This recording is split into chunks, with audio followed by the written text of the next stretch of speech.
നമസ്കാരം. നമ്മളിന്ന് ചർച്ച ചെയ്യുന്നത് സൈലൻസ് അല്ലെങ്കിൽ നിശബ്ദത എന്നുള്ളതിനെക്കുറിച്ചാണ്.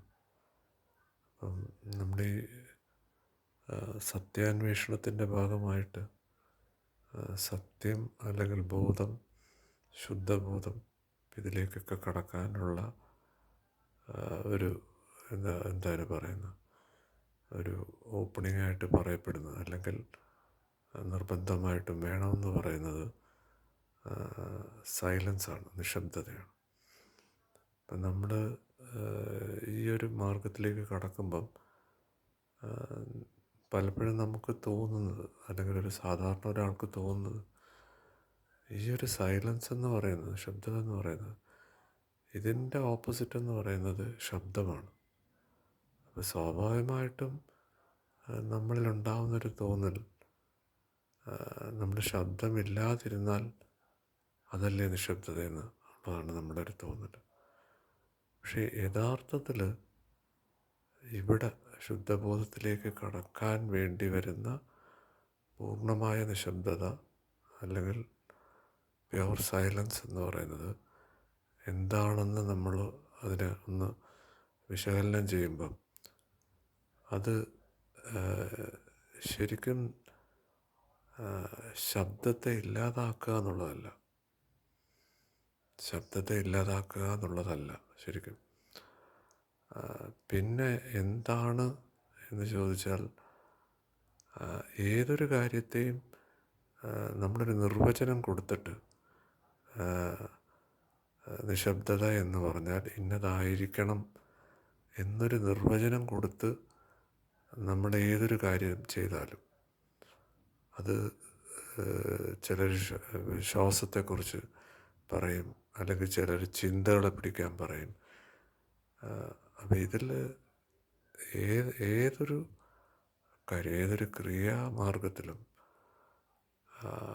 അവിടെ വരുന്നൊരു കാര്യം, ഇതൊന്നെങ്കിൽ ഒരു പുസ്തകത്തിൽ പറഞ്ഞതായിരിക്കാം, അല്ലെങ്കിൽ ഒരു വ്യക്തി പറഞ്ഞതായിരിക്കാം, അല്ലെങ്കിൽ ഒരു ഗുരു പറഞ്ഞതായിരിക്കാം, അല്ലെങ്കിൽ ഉപനിഷത്തിൽ പറഞ്ഞതായിരിക്കാം, അല്ലെങ്കിൽ വേദത്തിൽ പറഞ്ഞതായിരിക്കാം, അല്ലെങ്കിൽ പുരാണത്തിൽ പറഞ്ഞതായിരിക്കാം. ഇത് ഞാൻ ഇത്രയും പറയുന്നത് ഒരു ഇന്ത്യ, ഒരു എന്താണ് പറയുന്നത്, ഒരു ഹിന്ദു അല്ലെങ്കിൽ ആ ഒരു ലെവലിലുള്ളതാണ് പറയുന്നത്.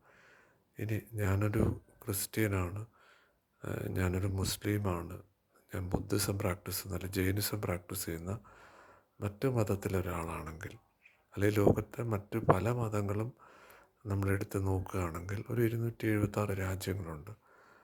അതിൽ 10,000-കണക്കിന് മതങ്ങൾ അറിയുന്നതും അറിയപ്പെടാത്തതുമുണ്ട്. അപ്പോൾ ഇതിലെല്ലാം നമ്മൾ ശ്രദ്ധിച്ചാൽ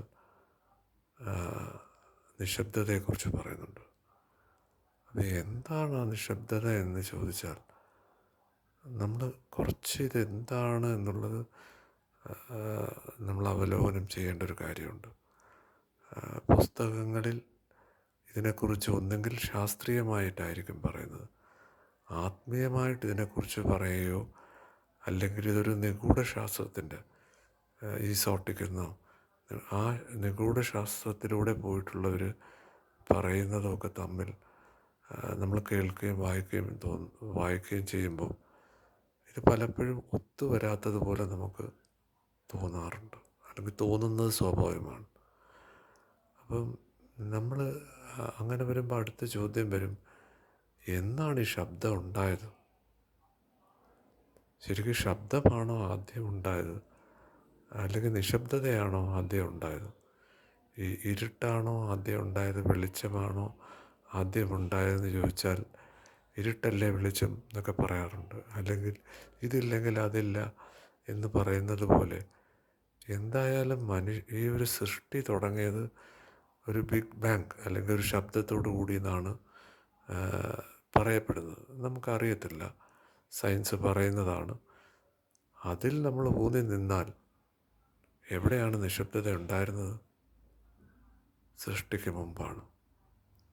അപ്പം ആ നിശബ്ദതയെക്കുറിച്ചാണോ പറയുന്നത്, അല്ലെങ്കിൽ അതാണോ നിശബ്ദത എന്നുള്ളതിനെക്കുറിച്ച്? ഇനി നമ്മൾ ഓരോരുത്തരും നിശബ്ദതയിലേക്ക് കടക്കുന്നുണ്ടോ? ഉണ്ടോ എന്ന് ചോദിച്ചാൽ പലപ്പോഴും നമ്മൾ അറിയാതെ തന്നെ നമ്മുടെ പ്യുവർ സൈലൻസിൽ കടക്കുന്നുണ്ട്. അതൊരു ചിലപ്പോൾ നമ്മൾ ഒരു എന്താണ് പറയുന്നത്, വളരെ സുന്ദരമായ ഒരു ദൃശ്യം കാണുമ്പോൾ നമ്മളെ തന്നെ മറക്കുന്നൊരവസ്ഥയുണ്ട്. അത് ഒരു പ്യുവർ സൈലൻസാണ്. പിന്നെ ഡീപ്പ് സ്ലീപ്പിൽ നമ്മളെപ്പോലും അറിയാതെ ഉറങ്ങുന്ന അവസ്ഥ, അവിടെയും പ്യുവർ സൈലൻസാണ്. അപ്പം നമുക്കിതിങ്ങനെ പറഞ്ഞു വരുമ്പോൾ ഇത് എന്താണ് അല്ലെങ്കിൽ എങ്ങനെയാണ് എന്നുള്ളത് നമ്മൾ നോക്കുമ്പോൾ, ഇത് ശബ്ദത്തിൻ്റെ ഓപ്പോസിറ്റ്, അല്ലെങ്കിൽ ശബ്ദമില്ലായ്കയല്ല ഇവിടെ നിശബ്ദത. എല്ലാ ശബ്ദങ്ങളുടെ ഇടയ്ക്കും നമുക്കിത് അനുഭവിക്കാനുള്ളൊരു സാധ്യതയുണ്ട്. അപ്പം ഒരു താമര ഇലയിൽ വെള്ളം വീണാലും ആ വെള്ളം ഇലയിൽ ഒട്ടിപ്പിടിക്കുന്നില്ല എന്ന് പറയുന്നത് പോലെ, നമുക്ക് ചുറ്റുമുള്ള എല്ലാ കോലാഹലങ്ങളുടെ ഇടയ്ക്കും നമുക്കിത് അനുഭവമാണ്, അല്ലെങ്കിൽ അനുഭവിക്കാൻ പറ്റും എന്നുള്ളത് ആണ് അതിൻ്റെ യാഥാർത്ഥ്യമായിട്ടുള്ളത്. പിന്നെ നമുക്കിത് ഇപ്പോൾ സാധിക്കുന്നുണ്ടോ? ഇനി സാധിക്കുന്നില്ലെങ്കിൽ എന്താണ് ഇതിൻ്റെ തടസ്സം എന്ന് നമ്മൾ നോക്കുമ്പം, നമ്മുടെ ഈ ഈ പറയുന്ന കാര്യങ്ങൾക്കപ്പുറം നിശബ്ദത, ശരിക്കും പറഞ്ഞാൽ നമ്മൾ നിശബ്ദതയിലാണ്. പക്ഷേ എന്താണ് ഈ നിശബ്ദതയെന്ന് നമ്മൾ തിരിച്ചറിയാത്തത് കൊണ്ടാണ് നമ്മൾ ഈ നിശബ്ദത അന്വേഷിച്ചു പോകുന്നത്. ഉദാഹരണത്തിന്, ഒരു കണ്ണാടി എടുത്തിട്ട് നമ്മുടെ മുഖം കാണാൻ പറ്റുന്നില്ലെങ്കിൽ അത് നമ്മുടെ മുഖത്തിൻ്റെ പ്രശ്നമോ കണ്ണാടിയുടെ പ്രശ്നമോ അല്ല. നമ്മൾ ശ്രദ്ധിച്ച് നോക്കിയാൽ അറിയാം, ആ കണ്ണാടിയിൽ അഴുക്കുണ്ട്. ആ അഴുക്കങ്ങ് തുടച്ച് കളഞ്ഞാൽ മതി.